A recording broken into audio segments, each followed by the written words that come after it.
Let's go. Drafting phase, ladies and gentlemen, for game number 2 in this best-of-3 series between Evos and Dewa. Presented to you by the official tournament smartphone Samsung Galaxy A55, A35 5G. Dewa now with first pick has eliminated the Ling, the Hylos. Evos go with the Phobias as well as the chip ban. You wanna know what would hurt? What? If Dewa pick up the Fanny and win on the Fanny, then that would be emotional damage, man.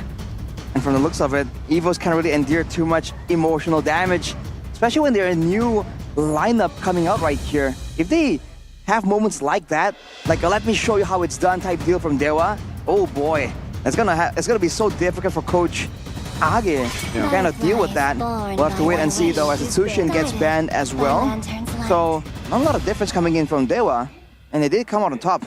Now for Evos, what exactly did they feel is the main problem there? Do they want to go and get something better in the jungle? Do they want to try and mitigate maybe the roamer or EXP presence from the side of Dewa? You gotta target something, right? Because you said it earlier, Mirko, you want to start snowball, you want to get a strong jungler, you have to try and play off the winning lanes, right? They have to decide that right here and try and craft a game plan from the banning phase in order to secure something that really makes sense. It's gonna be real tough right now, man. A lot of heroes actually left open. No Fanny ban, no Ling ban. It's always banned out. They ban out the Harris. Edith, Roger, Zask. I would say that the Roger is a bit more valuable than the Harith at this point, technically, right, with the flex potential. So, Evos banning it out. What's the idea here? Are they trying to get a solid marksman for brands that's probably weak side, so they don't want a Harith that can be too dangerous, too difficult to lane against? If they look at the Roger, it's kind of the same deal, sort of. Yeah. I think the Roger will be the safest choice to go for if you're Dewa. Usually it's always banned out. It also sets up very well for the Fanny. So let's say they go for the Roger, Evos decides to pick up a Moskov, there will be a winning lane for the Roger, and then they could go with the Fanny. But okay, they go for the Valentina here, a bit of flexibility within their lineup. Valentina's actually sitting at a 48% win rate here in Season 14. Very different to what we saw in the previous seasons. We're not the highest so far. So we'll see, man. First pick Valentina. We saw a bit of this in the first few weeks, I believe, coming in from Onyx. So I don't know what the idea is. Are they trying to lock down Age's options, right? Just take out immediately some of those big ultimate tools like Tigreal, like the Faramis, for instance. Yep. Kind of narrows down Evos' choices and forces them onto a very select handful of Evos that can't really give the Valentina a big ultimate. But here comes that Roger and the Ruby. A bit of flex coming in from Coach Age. So maybe that's what they were setting up for, right? Maybe they knew that, okay, Dewa wouldn't pick up the Roger in the first pick, in the first phase, as a first pick. So Evos pick up the Roger for themselves, but Alpha banned out from game number 1, finally makes his appearance here in game number 2. With the Moskov being picked up now for Dewa, how does this change the landscape? Ooh, the Moskov?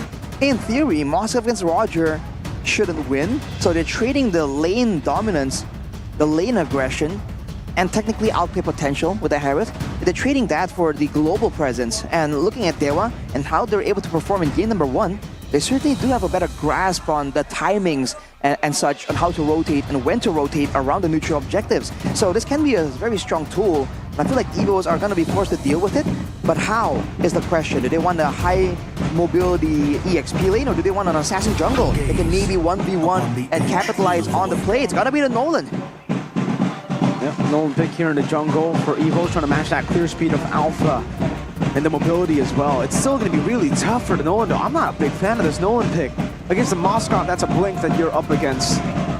Valentina, they can just escape from your passive, from the fractures. So many ways for Dewa to actually outplay Evos' glory at the moment. But again, for Evos, they do have a lot of flex. They have way more flex compared to Dewa. Dewa is a very straightforward approach with Valentina Alpha and the Moskov, unless we've seen this in PH. Alpha gets flex into XP. Shout out to Fnatic on it, Philippines, who used that in the XP. Kirk with Revitalize. Wow, it's a crazy option. But for Dewa, also a crazy respect there to the Yun Zhong. was a signature pick for Psychots. I'm not quite sure if it still is, but a Yuzong into this composition. Better safe than sorry. Exactly. I think Dewa can't afford to do so because they don't really have a great read on what exactly is critical to Evos just yet. So with the Arlet banned away though, you have to wonder for Dewa if they have any ideas for Sorizo, and for Mueza now the Gatot as well has been respected. Edith is still open. Yep. Edith, Terizla are still options that they can go for in the EXP lane. The Vexana bans come through, and now it's Evos' pick of the Cherry. They gotta go with Terizla here, and that's the only way they can actually, take it. Oh, they go for Tigreal first against a Valentina. Oh, that is a scary Tigreal pick, and this will just give Dewa more opportunities. Now they go Terizla for sure, right? For Sorizo, and then they wrap it up with a Roamer up against a Tigreal. Bro, why not? Just go Terizla, Edith.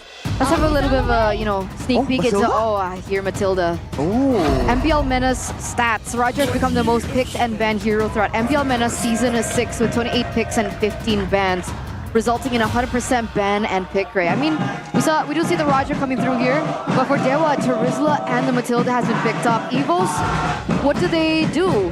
How do they win in that EXP lane? Is that the lane that they're looking for? Oh, I mean, it's Ruby already. Never mind, it's no flex. I think it might be Ruby EXP and Roam Tigreal. Unless we XP lane Tigreal, that'll be crazy. I think the mid lane, right, is what they are lacking here. Good magic damage. AoE will be great because again, they want to try and stack it on top of the Ruby, of the Tigreal. With good AoE. No, it's a Lunox still. Last pick Lunox, so not even used for the flex potential. Going for a lot of burst damage. They have a lot of burst magic and physical damage, but for Dewa, with the Matilda in the picture, it's going to be a lot easier for them to kind of get out from those weird situations. They're not exactly a composition that can get punched. It's pure, like pure burst without setup. Yeah, it'll be nice for the Alpha for sure, right? If he goes in, he doesn't have to really commit into it, right? He can still be able to maneuver in and out of these skirmishes, these team fights with the Matilda being there. But Lunox's last pick, before we go into the Land of Dawn, Miracle, what do you think? This is a snowball comp for Dewa, and Lunox is a scaling mid laner. I'm not too big of a fan of Evos' draft here. I think Dewa's got the beat. All right, let's see it, ladies and gentlemen. Dewa United are one game away of breaking their lose streak and of having a better possibility of clawing their way back into the green zone. Will they be able to do it? Or will the White Tigers, the new White Tigers, be able to lift themselves up from the shadows and force a game number 3? Oh man, against all the combos coming in from the side of Evos, you can see 3 Purifies, and that might be exactly why the Matilda comes up out of nowhere. The fact that now Mueza can just walk forward and scream and zone away the Tigreal from Evos, lowering the engage chances, and with the Purify, not really as easily punishable. We have to take a look at the emblems later on to see if there is any focus on faster cooldown for the battle spell, but looking at how Annabelle is playing, trying to abuse the clear speed of that Nolan. That might be what they're trying to use it for, but we'll have to see later how that plays out, whether or not he can find targets in the backline. And the same thing can't be said for Evos, right? No Purifies at all. They all went in for Purify, and technically Kaze can use the I'm Offended. He can also use the ult coming in from Aleva. But let's take a look at the emblems to give us a little bit more say as how this game will go. No Festival of Blood for Psychots under Ruby, so lack of a bit less sustain. But on top side though, Ray. Whoa, able to get the steal down, I believe, there. So Annabelle is going to be forced to go for orange buff before he can get level 4. Ray already winning in the pathing and the XP. Looking at the rest of the emblems by IndieHome though, Firmness and Bargain Hunter for Mueza. So Snowball for sure, Depazet. Oh, forced to flick around. Aleva can't really do anything. The Spear of Alpha used defensively by Ray. Annabelle dealing a bit of damage. Plus Depazet. Ray should be forced to recall here. Right now, Dewa forced to recall from that engagement. No neutral objective around just yet, but Aleva very aggressive on this Tigreal. For now, that's acceptable, but he has to make sure that he doesn't get pinched in a weird situation as Sorizo is already cutting him up from his team. Well, Annabelle decided to dash forward. Now taking a brunt of that damage from Sorizo, it seems. Aleva's gonna be caught. Good circling Eagle. Oh no, it's just a guiding wind to bring Ray into position to get that Spear of Alpha. It felt like there was, what do you call it, priority there. Wasn't to necessarily get the neutral objective. I mean, they weren't in position. What was going on? I think it was curious that they were so respectful of Aleva because he wasn't level 4 yet. This is a level 4 just now, Tigreal. So earlier it was Aleva with only the Sacred Hammer, the pushback to try and do something. And Dewa completely respected that, even though they have Sorizo exposing, showing everyone else from Evos on the map. I feel like they could have gone straight for the neutral objective and things could have gone differently. But that's a field goal, Spear of Destruction. Tried to be used by Azura to steal away the gold buff on the top side. Creative uses of spells coming in from Azura. I actually agree with you, right? Because earlier on in that team fight, essentially they still have 3 Purifies to work with. Exactly, yeah. But I guess, I don't know, over respect coming through for Dewa? I think it's over. I don't think it's over respect. I think they were respected it because obviously Ray was already pretty low from that skirmish earlier, so it would have been a bit too forced. Spear of Alpha coming down. Psychon's getting the I'm better, but Ray was able to get out of turret range, so he doesn't take the turret aggro. Annabelle walking up. Sorizo is still very tanky. Flickers out the safety deficit going in. Again, Annabelle not able to find it. Oh no, deficit! Can't go for it. Sorizo's still alive. 11 can't get the last bit of damage to take him down. Dewa get away with such a massive trade. They even win out top with Azura munching on that turret. That was so much time bought in from Dewa in the lower side of the map, and Azura was able to get a lot of gold shield too, so I would say that that was a small win for Dewa. Ooh, top side though, Brands trying his best to pressure Azura, but now it's back to the waiting, the setup game with the Purifiers available. Let's see what Aleva can do. He has to go. Whoa! That's an implosion coming out with the guiding wind is right there. Ray should be able to take it. Goes in for the Spear of Alpha instead. Nolan Annabelle winning the retreat battle. Dewa overcommitting and getting punished by the White Tigers. Double kill secured in from Evos here, and Annabelle was a level ahead of Ray essentially. Now 2 levels ahead after that turtle. So what truly was Dewa United's plan? Did they want to win the team fight? It's the exact same story that we saw in the first turtle. Maybe it's not respect the potential for Aleva to make a play with the flicker there. They put Sorizo and Ray right next to each other, so none of the Purifiers were in the picture. And if the idea was to screen using the Mathilda, well then Moeza wasn't really in position. And if the damage from Evos is too high right there, then maybe Dewa shouldn't really go for the play there. They should maybe try and shut down Brands instead. Looking at the in-game equipment, that's a Dreadnought armor straight up for Psychot, so for the laning matchup, it's gonna help him a lot. For the gold lane though, you can see that Brands is having a bit of a better time with the Windtalker, who's gonna be able to clear the waves, push a lot faster as well. Even though Azura, in theory, still has a gold advantage right there. So Brands isn't really shutting him down by any means. With the difference in their gold not too far off from one another, when they go in for a skirmish like this, who's it gonna favor? Wait a second. Oh, Case. But yes, back to that question. It's gonna favor. I feel like for now it's still gonna be Brands. I think Azura has to wait for some more power spikes, but the conceal by Aleva. A full engage with a Terrify and the Circling Eagle Chain CC. Aleva could not move. And Dewa got a kill on him. That's a curious play by Aleva there. Conceal into the turret? Certainly was quite interesting, but look at Annabelle, man. This guy did pop up on the Nolan when he first showed up. It was initially the Nolan and then the Ling, if I'm not mistaken. So he has a lot of clearing potential. But look at the top side though, Azura on the weak side now, getting held down by Brands. Meanwhile, in the bottom lane, it seems like they don't want to go for the trade. Annabelle is 3 levels ahead of Ray. Doesn't have the retribution though. And yet Dewa still want to contest. Let's see. Ray should be able to take this. Annabelle doesn't have the retribution. The Circling Eagle is able to zone Annabelle, and it will be a trade. Turret up top, turret down below for a turtle for Dewa. Still a 2.6, 2.8k gold lead for the White Tigers here as they're looking to push in their progress a little bit more. Can't find that. Dewa going to be able to clear that mid lane a lot quicker. But yes, Moeza here now with the photo. Yeah, that's a hidden benefit of the Mathilda. Against Assassins, you can kind of solo zone actually. The Circling Eagle actually does deceptively high amounts of damage. But without the turrets on the side lanes here, you can see Dewa playing it a lot safer. Whenever they want to go and push up to the first turrets of Evos, they gotta do it together. And the damage dealt. Deficit is actually on top there with Annabelle. So this Lunox, we talked about the early game power, but in the mid game, it does fall off quite a bit. That could be the window that Dewa can use to try and mount a comeback. I saw Azura earlier on as well. Oh, wait a second. Cyclops? should be fine. Okay. All right. Azura has that third item, I believe. Oh! Interesting. It's an assassination attempt onto Mueza. Oh, wait a second. Good implosion.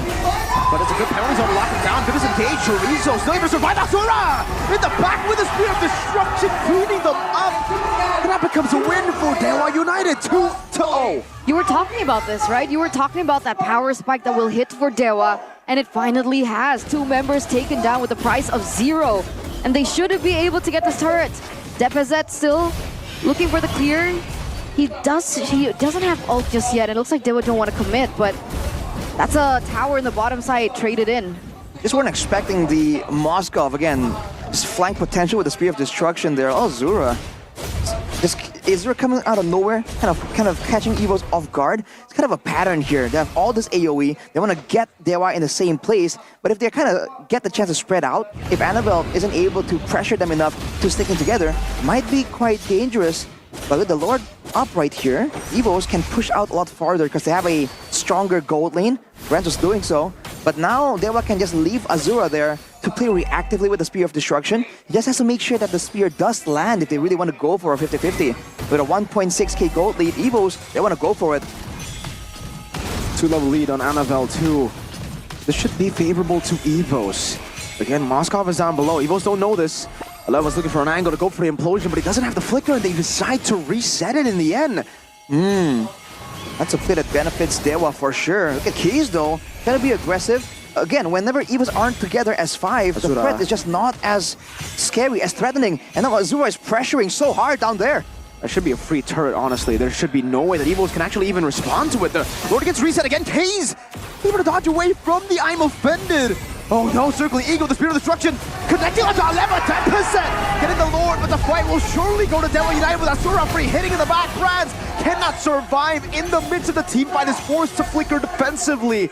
Evos get the Lord, luckily, but again, Dewa reap all the benefits. That was a well-played moment coming in from Dewa, right? Unfortunately, they had to lose it. And you know, Azura is doing all this with 2 items. He doesn't have the DHS just yet. I don't know if he has it now. He just was able to secure it. So what he was able to do up until this point, only Corrosion Scythe and Golden Staff. It's just macro. And it's a great change from Dewa. They're usually the ones that are so intent on winning out in those neutral objectives. Oh, Psychots! I'm offended. A bit desperate. That is it. Walking up with the Chaos Ray with the Spear of Alpha. Annabelle? Into the back. Annabelle! Diving deep. It's caught by the Spear of Misery. And now it's a chase down. Brand's looking for Mueza. Good implosion by Case to save Mueza. Azura in that bush. Brand still going for the chase. Mueza has the guiding wind. Brand's following through with the Lycan Pounce. Aleva! Implosion to lock him down. Chorizo with the penalty zone. Brand's still trying to cut away. Able to do so. Aleva there as well. Depazet going for the Chaos, but not enough to really take Chorizo down. Oof, 2 members down for Dewa. Evo strike back.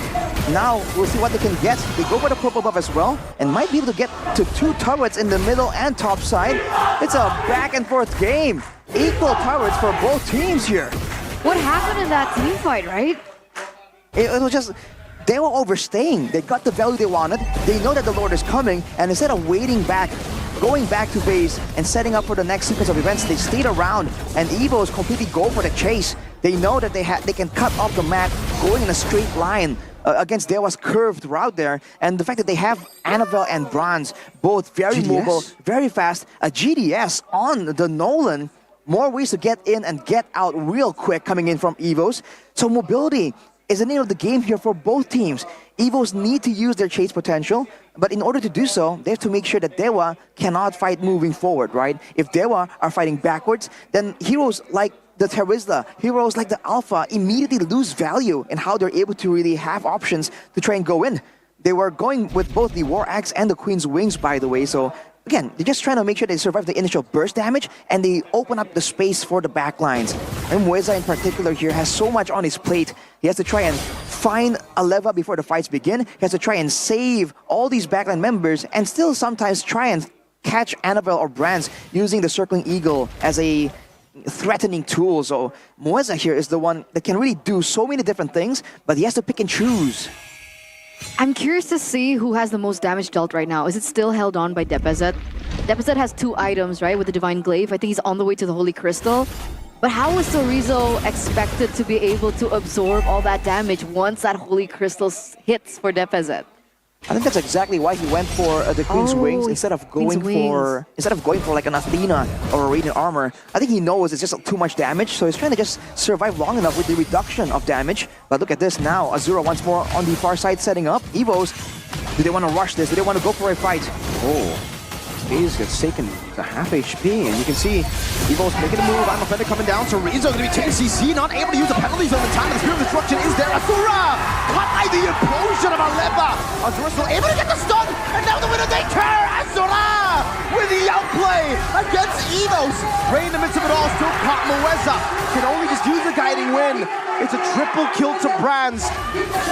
Both the MMs battling it out. That was a 3-4-3 trade, ladies and gentlemen. But Evos, they seem to be pushing forward with the fact that they have a little bit more space to work with. Azura, that was an amazing play, however, but did you see how everything started? Did you think that it was not a little bit weird? Dewa striked first, but Azura was not nowhere near ready to join in the fight yet. I think Evos, I don't know, they're also trying to find a big implosion play, but Dewa, maybe with Case having the implosion, they thought that they would have the counter engage. And in fact, we did see a trade of implosions there right when the fight begun. And that's where there was some time available for Azura to try and come into that fight. But overall, with Psychots and Brands being the last two people standing for Evos, that's a great balance of frontline and damage, which is why Dewa were forced to relinquish their turret. And now it's back to the same setup. It is, and we have a game fun fact here by GoPay. In MDLID Season 10, DPZ's Lunox has a 100% win rate from a total of 2 picks, so I guess that's why they're bringing it here. Wait a second. Good armor defended by Case, actually disengaged there. But in the midst of it all, still Moeza's going to be caught. Chorizo jumping into the penalty zone, Annabelle with the retreat, but Azura is again free hitting. Jumping in again, walking up, Psychots will be next to the chopping block, and it's Azura who picks up the kill. Oh! Spear of Misery, Annabelle running away, Chorizo. Does he get the hammer strike? Annabelle gets out. Evos again get the Lord, but Dewa win the fight. Yeah, this time it's a little bit of a different story. A 2-for-3 trade there, not including the Lord, and the Malefic Roar did help Azura in that team fight. We'll have to wait and see how this plays out though, because Evos, the death timers aren't long enough for this to be fatal. Dewa can clear it out, but Evos can get still quite a bit of value from this Lord. The longer the game goes, the less Evos can afford to trade the Lord for death timers like this. But for now, it's still pretty good, but the base tower still won't fall for the side of Dewa. If Dewa can try and go for the same kind of trade, same kind of play, that'll be ideal. But the other factor is that Ray is now level 15. He was level 14 in that fight, so it allows Evos to get a more guaranteed retribution, but it's gonna get closer and closer. And the longer the game goes, the more that gold difference that's still held by Evos, it's gonna matter less and less. As we take a look at the MPLID X streamer here, Agil Dito. Oh, you know him? No, I don't. You don't? I thought you were talking about him yesterday. I think that was Realize. Oh, Realize knows Interesting. him. Oh, hi. Oh, there you go. He notices. Realize knows you, man. Oh my goodness. Real. MDLID X streamer, so cool. When are you going to be featured, Arashi? I have to start streaming first. I think we have to start there, at the basics. But by the way, Azura has sold his boots and switched up for, I believe, a rose gold meteor. He is going all in the next fight, man. No mobility in his mind, just the jumps, just the Abyss Walker. So we'll have to see, man. The next fight might be the most decisive one. And you can see the positioning here. Dewa, a lot more concerned about moving forward. They know that they have one main frontline, Sorizo, and Ray is a bit of a hybrid, and Moeza is more utility. The frontliner advantage for Evos is allowing them to just get more control right here when things are a bit more uncertain. It comes down for Dewa to just play around the waves. I think at this point, they got to start just peeling for Azura, right? But also, they need to pick off DPZ. I think DPZ is the real threat in these skirmishes, especially for the frontliners. For Ray, Chorizo, and Moeza, it's the Lunox who can actually deal with them. If Azura gets space, and they're able to corral around DPZ and take him down, this is going to be great. But the thing is, Evos, they have a really good lineup to do exactly what they were doing, peeling for their main carry. Evos can do that for DPZ. And Evos technically are more accustomed to that idea. For the longest time, their whole reputation is just protect the main carry type deal. But Deposit, surprisingly, still isn't level 15 and still is only sitting on 4 items. If you look at the graph earlier, only standing on a Divine Glaive, Glowing Wand, and a Blood Wings. So by all means, we're still expecting 2 more power spec items like a Lightning Truncheon or a Holy Crystal. But look at this.